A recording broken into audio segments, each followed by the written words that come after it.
भाषा का ज्ञान होने पर भी अगर शब्दों का ज्ञान ना हो तो भाषा का ज्ञान व्यर्थ है। प्यारे बच्चों, आप सभी को मेरा प्यार भरा नमस्कार।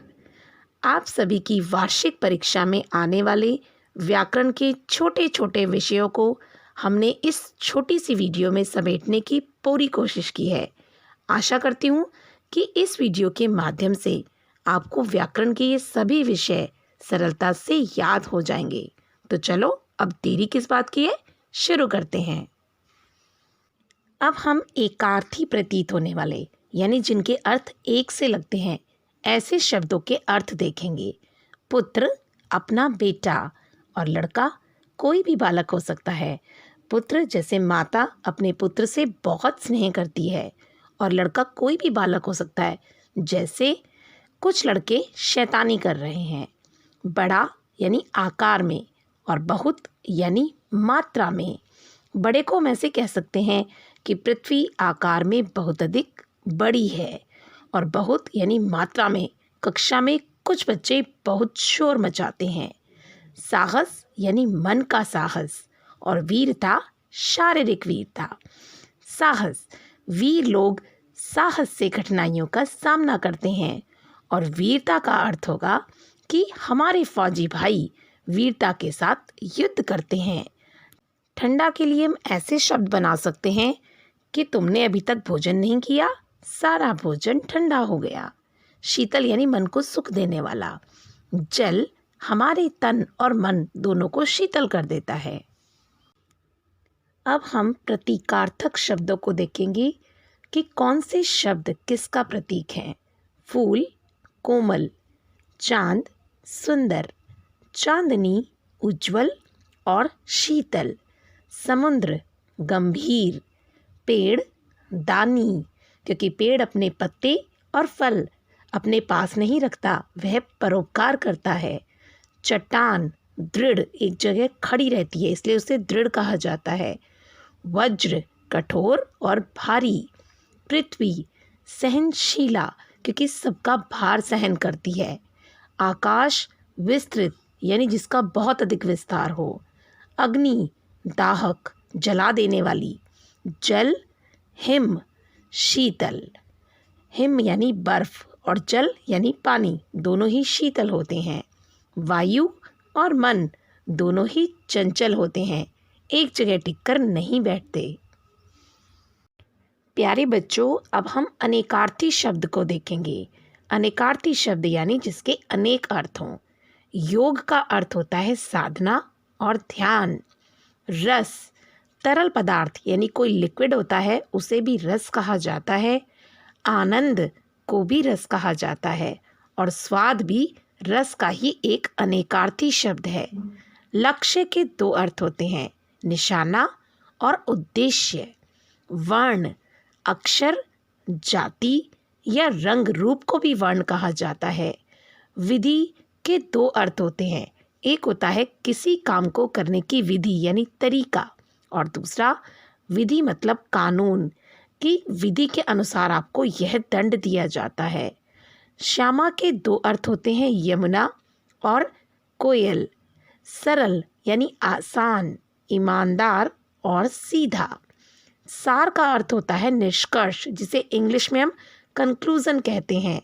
और रस सूत धागा और सारथी, जैसे कृष्ण अर्जुन के सारथी थे, उन्होंने अर्जुन का रथ चलाया था। स्नेह प्रेम और चिकनाहट। हंस एक पक्षी, ईश्वर और हमारी जीवात्मा को भी हंस कहा जाता है।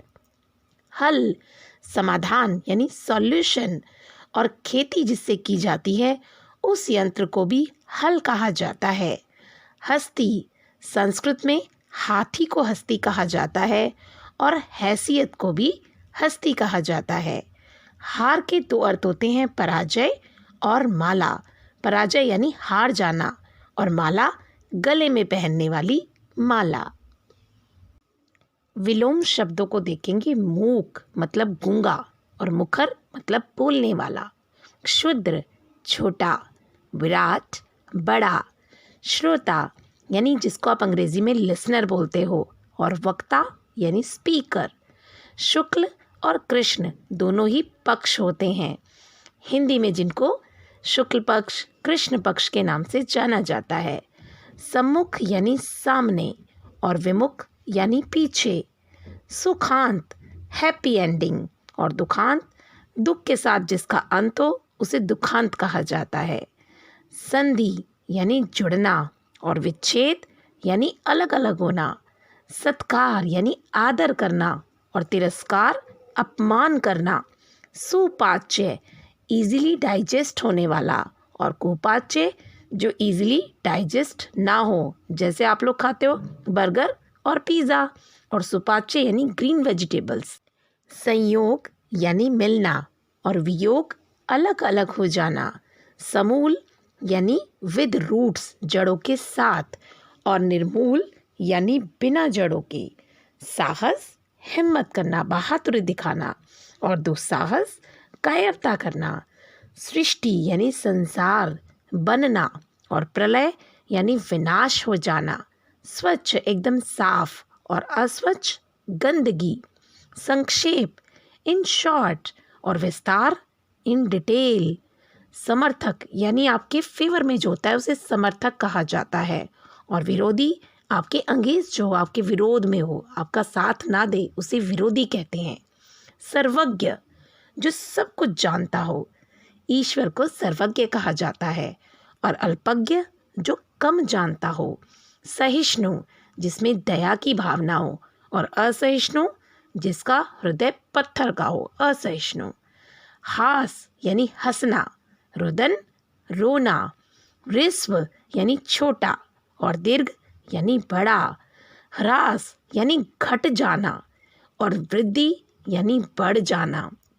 हेय जिसकी निंदा की जाए, बुराई की जाए, उसे हेय कहा जाता है। और स्तुत्य यानी जिसकी तारीफ की जाए, जिसको एप्रिशिएट किया जाए, उसे स्तुत्य कहा जाता है। हर्ष यानी खुशी और शोक यानी दुख। सूक्ष्म यानी बहुत छोटा और विशाल यानी बड़ा। प्यारे बच्चों, एक बात का यहाँ पर ध्यान रखना, ऋस्व और ह्रास दोनों में फ़र्क है। आप इसको एक समझ लेना। ऋस्व यानी छोटा और दीर्घ यानी बड़ा, लेकिन ह्रास हो जाना यानी घट जाना और वृद्धि यानी बढ़ जाना, दोनों में अंतर होता है। इस बात का आप विशेष ध्यान रखना। अब हम पढ़ेंगे श्रुति सम भिन्नार्थक शब्द। श्रुति यानी सुनने में, सम मतलब एक से, लेकिन भिन्नार्थक उनके अर्थ अलग अलग होते हैं। तो चलिए बच्चों, देरी किस बात की, शुरू करते हैं। शोक यानी दुख और शौक यानी रुचि। आपसे परीक्षा में कई बार इनके वाक्य प्रयोग भी पूछ लिए जाते हैं। शब्द पढ़ाने से पहले मैं आपको यह बताना चाहती हूँ कि देखो बच्चों, कई बार परीक्षा में आपसे इनके वाक्य प्रयोग के माध्यम से भी पूछा जाता है कि शब्द का अर्थ लिखिए और इसका वाक्य प्रयोग कीजिए। तो शोक दुख और शौक रुचि, तो आप इसको अपने वाक्यों में प्रयोग करेंगे कि मुझे बहुत शौक है कि तुम्हारा व्यापार में घाटा हो गया, तुम्हें व्यापार में घाटा हो गया, मुझे इस बात का बहुत शौक है। और शौक मुझे सितार बजाने का या मुझे नृत्य करने का बहुत शौक है। इस तरीके से हर शब्द का अपने वाक्यों में प्रयोग करके आप शब्द के अर्थ को स्पष्ट कर सकते हैं। सर तालाब और शर यानी बाण। सर में बहुत ही सुंदर सुंदर हंस होते हैं और शर बाण का आप बनाएंगे कि दशरथ ने अपने शर से श्रवण कुमार को मार दिया। हंस एक विशेष पक्षी यानी कि हंस सफ़ेद रंग का होता है और वह मुझे बहुत प्रिय है। हंस यानी हंसना। कुछ लोग बेकार की बातों पर भी हंस देते हैं। रंग जिसमें बहुत सारे रंग आते हैं, तो मुझे लाल रंग या पीला रंग बहुत प्रिय है। और रंग रंगना, आज मैंने लाल रंग से अपनी बहन को रंग दिया। रंगना यानी जैसे आप होली पे किसी को रंग देते हैं, उसके ऊपर रंग फेंक देते हैं। पढ़ना यानी गिरना, मेरा छोटा भाई पलंग से गिर पड़ा। और पढ़ना यानी कि वाचन करना, रीडिंग करना। हम हिंदी के पाठ को बहुत अच्छे से पढ़ते हैं। पाव यानी 1/4 भाग, आपने देखा होगा जब आपकी मम्मी सब्जी वाले से सब्जी लेती है तो कई बार बोलती है कि 1 पाव दे दो, यानी 250 ग्राम दे दो। और पाँव यानी पैर। आज मेरे पाँव में बहुत दर्द हो रही है। प्रदेश यानी इलाका। कुछ आतंकवादी हमारे प्रदेश में बिना अनुमति के घुस आते हैं। और प्रदेश यानी कि दूसरा देश। मेरे मित्र को पढ़ने के लिए परदेश जाना पड़ा। प्रसाद यानी भोग। हमें ईश्वर को प्रसाद लगाकर ही भोजन करना चाहिए। और प्रासाद यानी महल। राजा और रानी बहुत बड़े प्रासाद में रहते हैं। प्रकार यानी तरह। हमें उत्तम प्रकार से पाठ को पढ़ना चाहिए। और प्राकार यानी 4 दीवारी। राजा ने अपने महल के चारों ओर एक सुंदर प्राकार बनवाया, यानी 4 दीवारी बनाई। बाढ़ यानी बल्लियों आदि की रोक लगाना। आप देखते हैं कि जब कोई क्यारी लगाई जाती है तो उसके आसपास बाढ़ लगा दी जाती है, छोटी छोटी डंडियों से या छोटी छोटी स्टिक से ऐसा लगा दिया जाता है कि कोई पशु या कोई अन्य उनको नुकसान ना पहुंचा सके। जो कोमल कोमल पौधे होते हैं, तो बल्लियों से रोक लगाना, उसे बाढ़ कहा जाता है। और बाढ़ यानी सैलाब आ जाना, जब पानी लेवल को भी क्रॉस कर जाए, डेंजर लेवल को भी क्रॉस कर जाए, तो वो चारों तरफ सैलाब की तरह फैल जाता है, उसे बाढ़ कहा जाता है। शस्त्र, हथियार। कुछ लोग ज़रा ज़रा सी बात पर शस्त्र उठा लेते हैं। और शास्त्र, वेद आदि पुस्तकें। हमें शास्त्रों का अध्ययन करना चाहिए। शिखर यानी चोटी।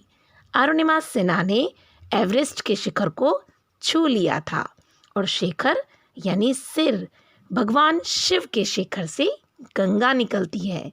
सन यानी रस्सी का रेशा। और सन यानी वर्ष। आप सुनते हो ना कि उनका जन्म सन 1985 में हुआ था।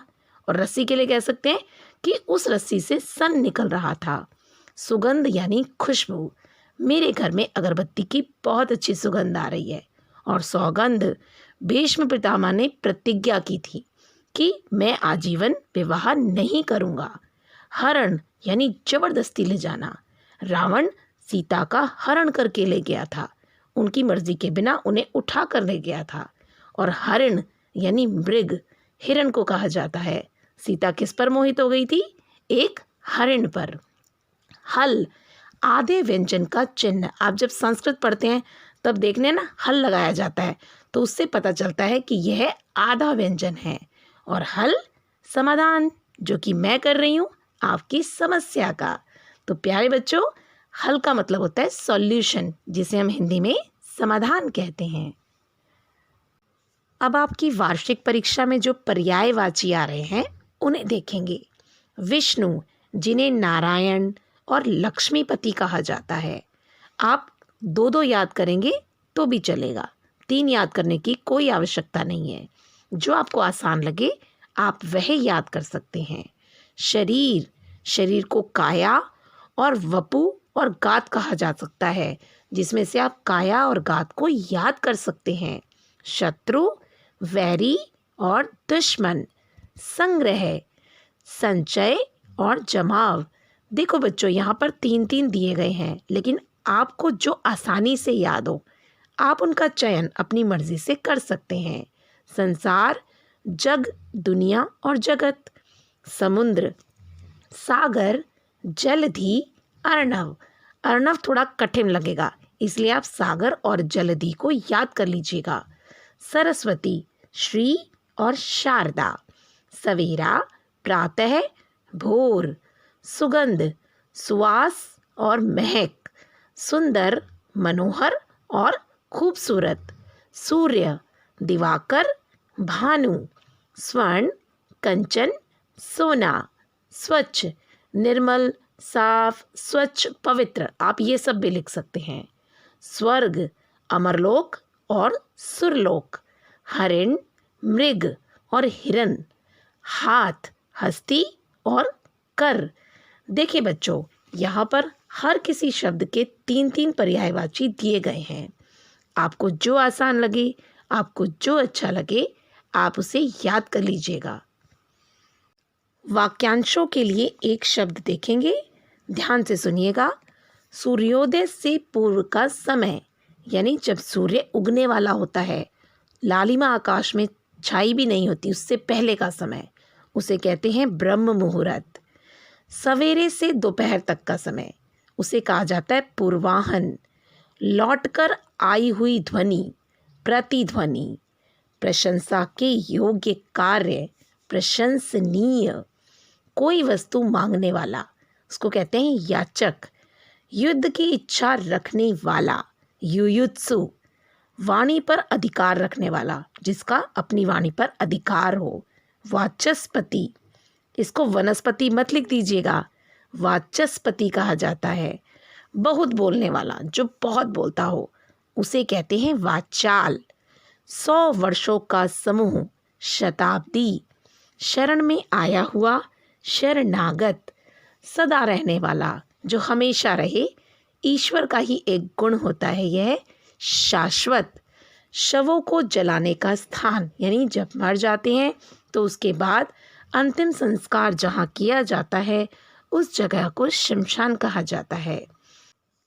जिसके संबंध में संदेह हो, यानी डाउट हो, उसे कहते हैं संदिग्ध। और इमारत या महल के टूटे फूटे अंश, अवशेष, उसे कहते हैं भग्नावशेष। अनेक भाषाओं को जानने वाला, जिसको बहुत सारी लैंग्वेजेस आती हों, उसे कहते हैं भाषाविद। अब हम पढ़ेंगे तत्सम और तद्भव शब्द। देखो बच्चों, पहले आपको पता होना चाहिए तत्सम शब्द होते हैं संस्कृत के शब्द, जिनका हिंदी में एज इट इज़ यानी बिना कोई परिवर्तन किए प्रयोग कर लिया जाता है। और तद्भव यानी उनका हिंदी अर्थ। तो दंश, जिसे डंक कहा जाता है, जैसे ऐसे भी कहा जा सकता है कि मधुमक्खी ने मुझे दंश मार दिया, डंक मार दिया। दुर्बल यानी दुबला पतला, कमज़ोर। दूर्वा, दूब, कोमल कोमल घास जो होती है उसे दूर्वा कहा जाता है। धूम यानी धुआं। नव, नया। न ही, इसको हिंदी में नहीं कहा जाता है। नकुल का अर्थ होता है नेवला। नारिकेल, नारियल। पत्रिका, पाती। परिधान, पहनना। परीक्षा, परख करना यानी जांच करना। पाषाण, पाहन। पिपासा, प्यास। पुष्कर, पोखर। पुस्तिका, पोथी। प्रभुत्व यानी पहुँच। प्रतिवेश, पड़ोस, और प्रतिवेशी, पड़ोसी। प्रस्तर, पत्थर। भगिनी, बहन। भल्लूक, भालू। भिक्षा, बीख। मक्षिका, मक्खी। मत्सर, मच्छर। मृत्तिका, मिट्टी। रुष्ट, रूठा, यानी जो नाराज हो जाता है उसे रुष्ट कहा जाता है। रुक्ष, रूखा। वर्तिका, बत्ती, जिसको हम तीली भी कहते हैं। वत्स, बच्चा। वपन, बोना, जैसे आप किसी बीज का वपन करते हैं, धरती में उसको बोते हैं। वर यात्रा, बारात। वृक्ष, रुख। वाटिका, बाड़ी। वार्ता, बात। विद्युत, बिजली। विरूप, बुरा। व्याख्यान, बखान करना, एक्सप्लेन करना। शुष्क, सूखा। श्यामल, सांवला। श्रृंखला यानी सांकल, जिसको हम चेन भी कहते हैं, बेड़ियाँ भी कहते हैं और कड़ियाँ भी बोलते हैं। श्रृंगार यानी सिंगार करना। श्रावण, सावन का महीना। श्रेणी, सीढ़ी। श्वास, सांस। सप्ततार, जिसमें 7 तारे होती हैं, उसे सितार कहा जाता है। सूर्य, सूरज। स्रोत यानी कि सोता। स्कंध, कंधा। स्फूर्ति, फुर्ती। स्वर्ण, सोना, और स्वप्न, सपना। हस्त, हाथ, और हस्ती, हाथी। हास्य यानी हंसी। शिक्षक दरवाज़ा खोलते हैं, लेकिन आपको प्रवेश खुद करना होता है।